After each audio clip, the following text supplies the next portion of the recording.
திருக்குறள் குறள் 701. கூறாமை நோக்கக் குறிப்பறிவான் எஞ்ஞான்றும் மாறாநீர் வையக் கனி. கூறாமை நோக்கக் குறிப்பறிவான் எஞ்ஞான்றும் மாறாநீர் வையக் கனி. இந்த பாட்டுடைய விளக்கம் என்ன அப்படின்னா, ஒருவர் சொல்லாமலே அவனுடைய முகத்தை நோக்கி அவர் கருதிய குறிப்பை அறிகின்றவன் எப்பொழுதும் உலகிற்கு ஓர் அணிகலன் ஆவான். அதாவது ஒருத்தரை பற்றி சொல்லவே தேவையில்லை, அவங்கள முகத்தை பார்த்தவொடனே தெரிஞ்சுக்கிறோம் அப்படின்றோம் இல்லையா, அந்த மாதிரி அவன் முகத்தை நோக்கி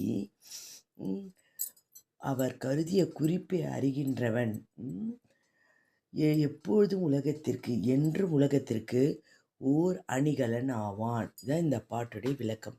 கூறாமை நோக்கக் குறிப்பறிவான் எஞ்ஞான்றும் மாறாநீர் வையக் கனி.